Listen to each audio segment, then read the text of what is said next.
friends, it's Odie here. Thank you so much for clicking on this video. I hope you're all doing great. So today I'm going to be playing with some makeup. I made an order from Sigma for the first time during their Black Friday sale, and I got a total of 3 items.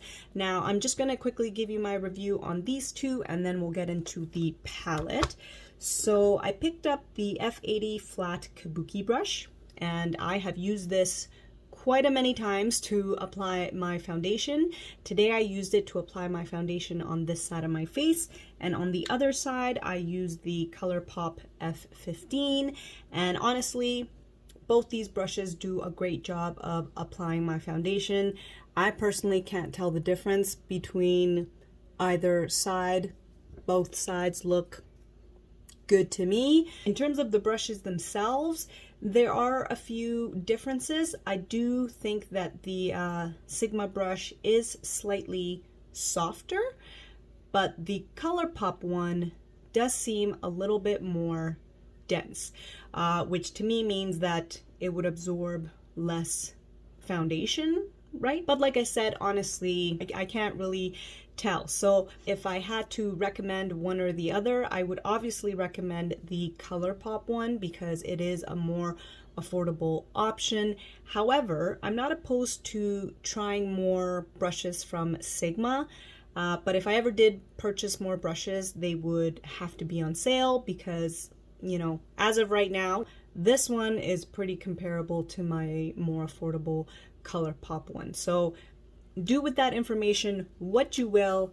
Those are just my thoughts. Moving on, the next thing I have here is the Sigma Switch Matte, and this thing I love. Anytime I'm, applying eyeshadow, I'm using this. This is great for cleaning off my brushes in between eyeshadow applications, and as somebody who doesn't wash my brushes as much or as often as I should, this comes in really handy. I have, however, used this to wash all my makeup brushes, and it does do a very good job of actually washing them as well. It is a little bit awkward when it's sitting on my bathroom counter because eventually my counter gets wet and this kind of slips and slides everywhere. Even when I'm holding it, my hands, will get wet and soapy, and it'll just kind of want to shoot out of my hands, but it will clean my brushes. It's just a little awkward to like hold or put down. So yeah, love this thing. And then lastly, I have here the Alice in Wonderland eyeshadow palette, which I'm going to be using for the first time on camera, and hopefully this is a much more pleasant experience than the last eyeshadow palette I reviewed. I'm looking at you, Besame. I'm not angry. I'm just a little disappointed. No, you know what? I am angry. I am angry because that palette was very expensive. Anyways, we're talking about this right now. So I like the color story. I think it's very pretty.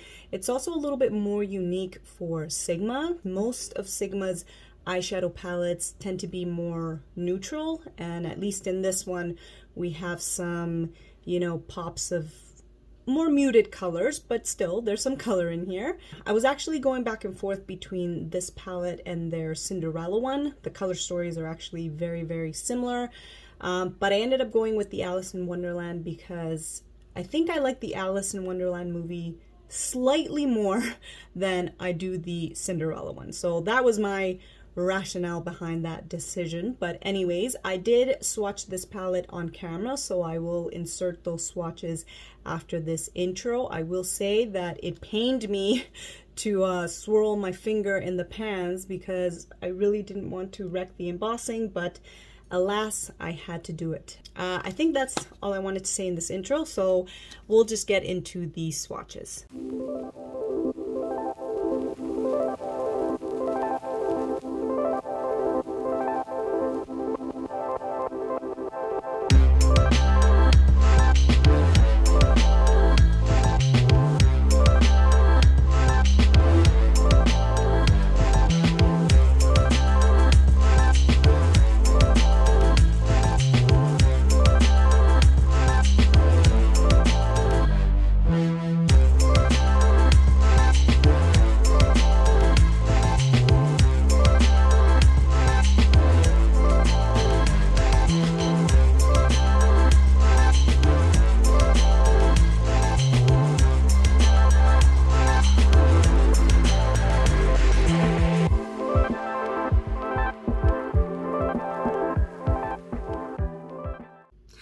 All right, so this guy ended up waking from his nap, of course.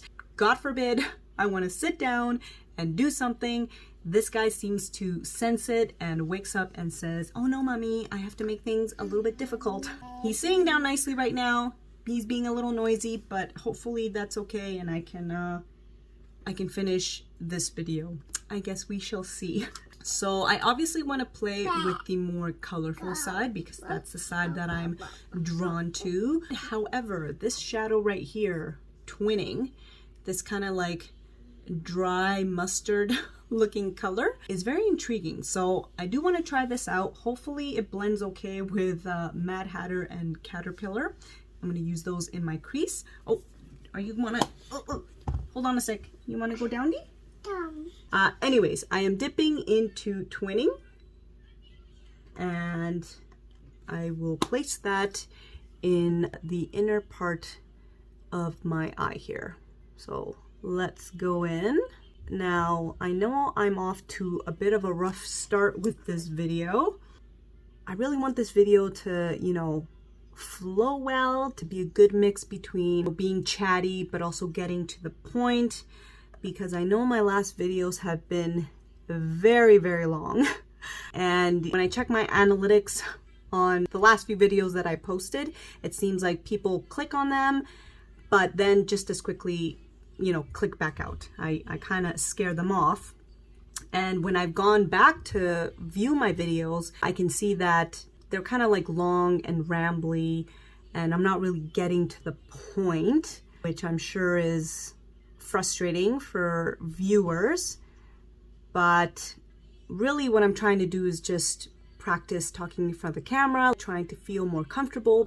Even though I've been making videos for I think almost 4 years now, I still can't seem to get a grasp of making video content on YouTube here. So this shadow is really, really nice, very pigmented.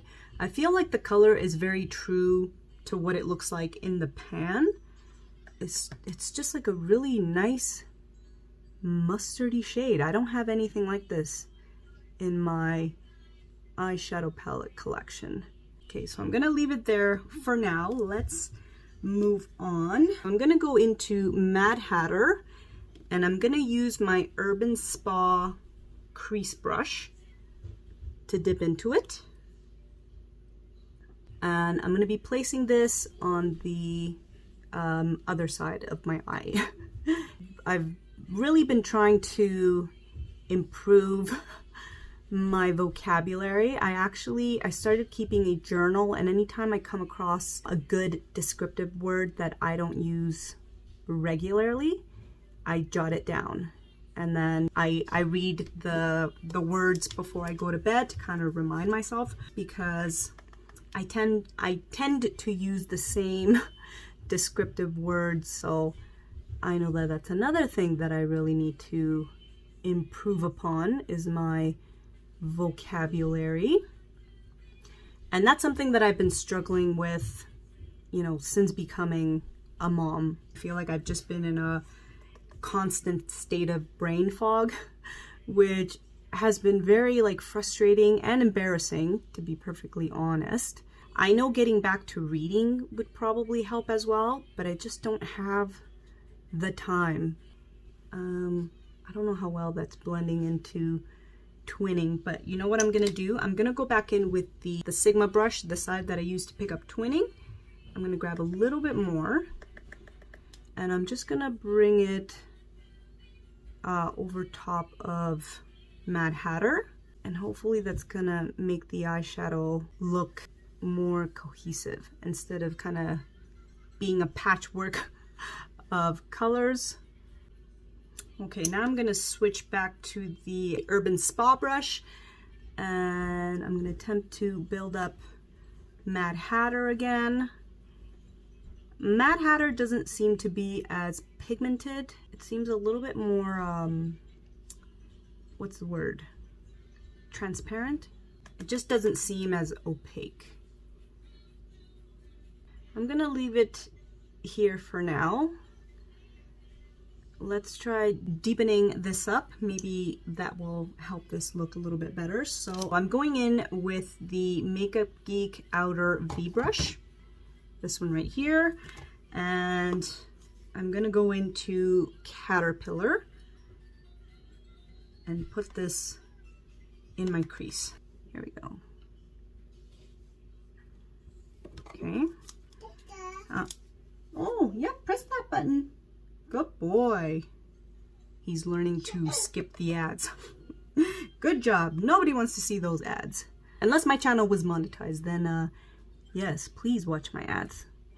My channel's not monetized. I'm not even close to being monetized, especially since I haven't been very consistent when it comes to uploading. Although I will say I have been uploading a little bit more, you know, these last few months. I feel like I'm feeling the New Year's placebo effect, where I'm like, ooh, it's a new year, a fresh start. Kind of feeling like motivated and like I want to be productive just because it's the beginning of the year. And I mean, it's not really like a fresh start. Time continues, but you know, that's fine. I'm willing to ride this wave as far as it'll take me.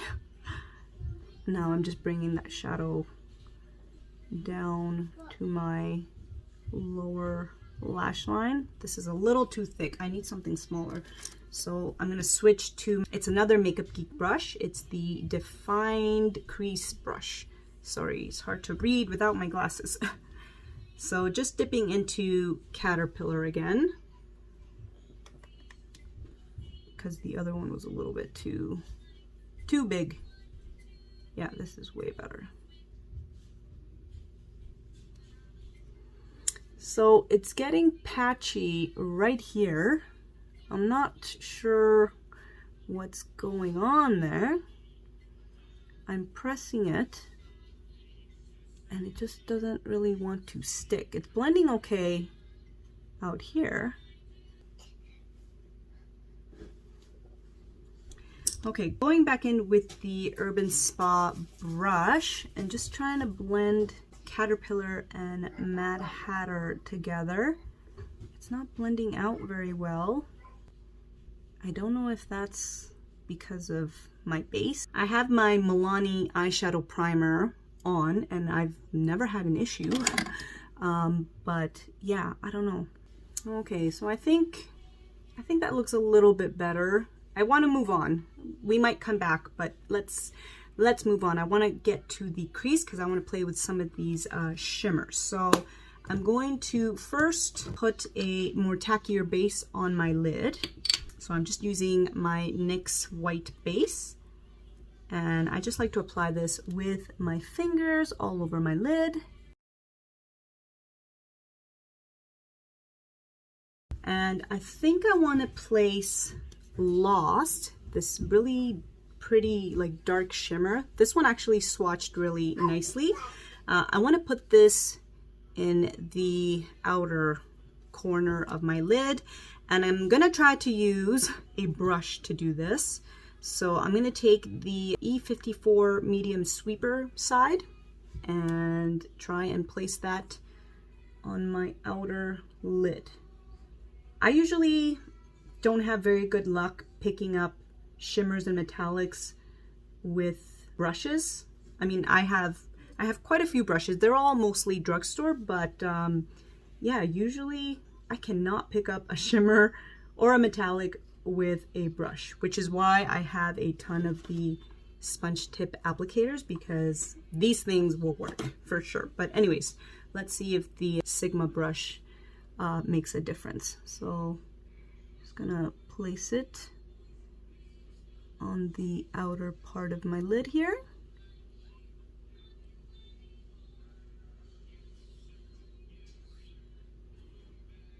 Wow, you know what? This brush applied that shadow so effortlessly. Wow. Okay. And that's a really pretty shadow. I really like that. dark shimmer shade. It's really, really nice. I'm gonna bring it out into my crease a little bit. There we go. Ooh, that's so pretty. I'm gonna try and blend it out a little bit more with the Makeup Geek outer V brush.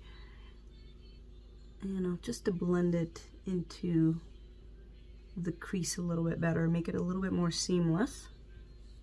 I think I also want to bring that shadow Lost down into my lower lash line. I'm going to pick up some more with this tiny brush right here.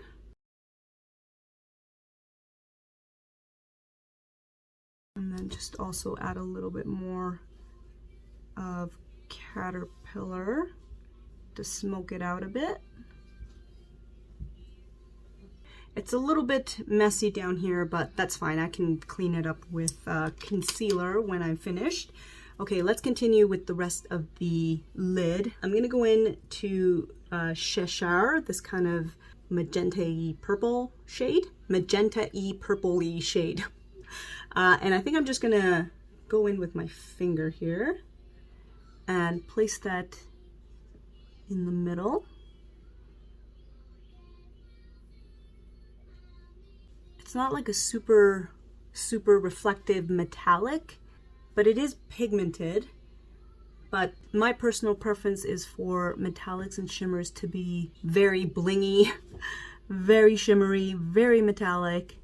And so I always get a little bit disappointed when they're just, you know, they're a little bit lackluster, just not as reflective as I would like. So I'm gonna clean off my finger now.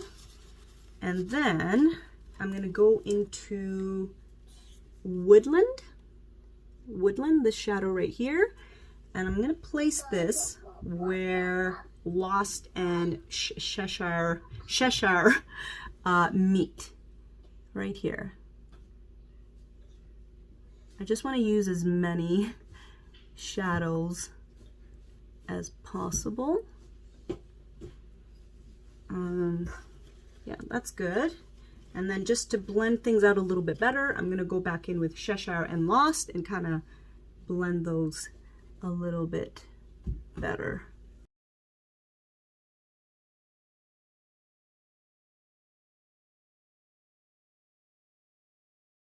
There we go. So yeah, these three shimmers, they applied really nicely. They went on really easily, they're pigmented. They're really, really nice. So far, I really like Wonderland and Lost. They are, oh, that was Wonderland. Not, what did I say before? Woodland? Oh my gosh. Wonderland. That's what it says here. Come on, get it together. What do I want to use now? This shadow right here, Tea Party, this was another shadow that swatched really, really nicely. It looked like it was very shimmery, very sparkly. So I think I want to put this in my inner lid here. We'll see how that looks. I'm just going to grab a sponge tip applicator to do this because I know it's going to work. And let's use a clean side. Here we go.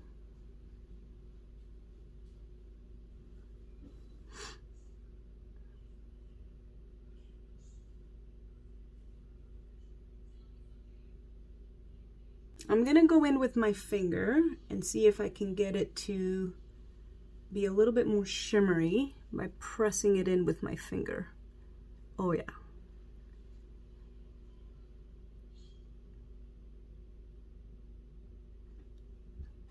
Oh yeah, that's really, really pretty. Now, on the lower lash line, I'm gonna try Alice. So again, with sponge tip applicator.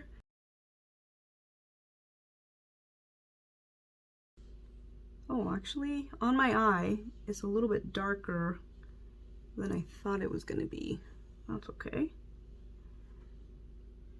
So again, not like a super shimmery metallic-y shade, but again, it's pigmented, so I'll give it that.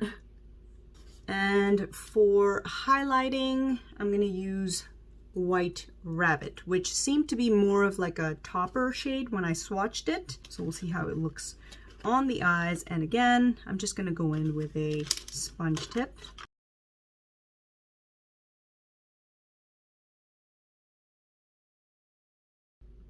So that's really pretty. It is a little bit like transparent, but it's shimmery and I like that. So I'm also going to put this on my brow bone.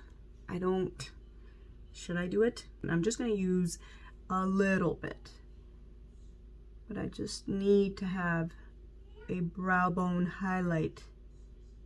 But yeah, I don't know how it's going to look on top of twinning.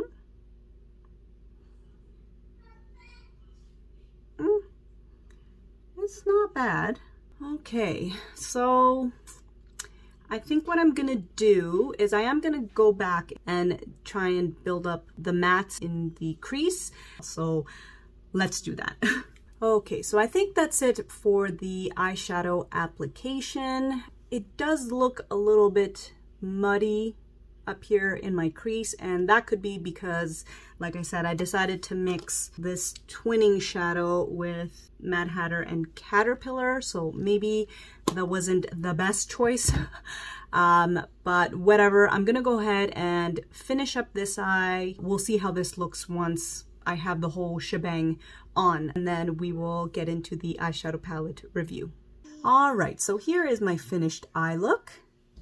So with the mascara, liquid liner, and the liner in my waterline, I think the whole look comes together really nice. I like the kind of colorful, sultry, smoky eye look I have going on. So overall, I do like my eyes. I think they look beautiful. However, it did take a lot of work to get to this point, so let's talk about it. Let's start with the things that I do like about this palette. I do like the mix of neutrals and, like I said, more muted colors. I think it's a good mix. You know, if I wanted to do something more subdued, I can do that, but I can also do something with more drama if I wanted to. Twinning, this mustardy matte shade I think is beautiful. I don't have anything like this in my collection, I don't think. So I'm really happy that this goes on nicely. It's pigmented. I thought that this blended out really nicely as well. The shimmers and metallics, they work nicely as well.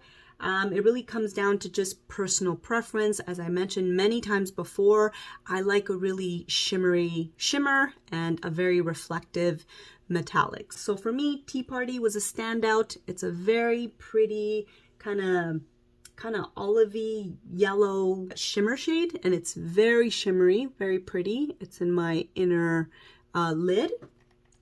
White Rabbit is also a very pretty kind of grayish white. It's more of a topper shade, but it still has a lot of shimmer in it, so I really like it. And Lost. This is a very beautiful dark shimmer, and it's very sparkly on the eyes. So I'm excited to eventually use this all over my lids to make a smoky eye look. I think it's gonna look very pretty. In terms of shadows that didn't work for me, unfortunately, the two colorful mattes didn't really work for me. I had a hard time blending them out. As you saw, this one didn't have as much pigment as I wanted it to have, and it didn't really want to stick to my eye. On both eyes, I had issues trying to get it to stick to my eye. Caterpillar also got a little bit patchy on me. At first, it seemed to have really good pigment, but yeah, it just, for some reason, it doesn't want to stick on my eyes. And I don't think it's my eye primer. I have been using the Milani eyeshadow primer. I've used it, you know, the last few days with some of my other eyeshadow palettes, and I had no issue applying my mattes. So I don't think it's my primer. I'm chalking it up to the palette. Alice and Cheshire, again, they are pigmented, but they're just not super beaming the way I like my shimmery shadows to be. So yeah, overall, some hits, some misses. So, you know, I'm not going to be running to try another eyeshadow palette from Sigma in the near future. To me, this is just an okay palette with some some hits and some misses. The brush, I really like. I think this is a really nice brush for blending the crease. And this brush was very impressive because it actually picked up this shimmer right here and applied it to my eye really, really nicely. So impressed with the Sigma dual-ended eye brush. So yeah, those are my thoughts on the items that I picked up from Sigma. I hope you guys found this video helpful. That is it for me, guys. Thank you so much for watching, and until next time, please take care and bye.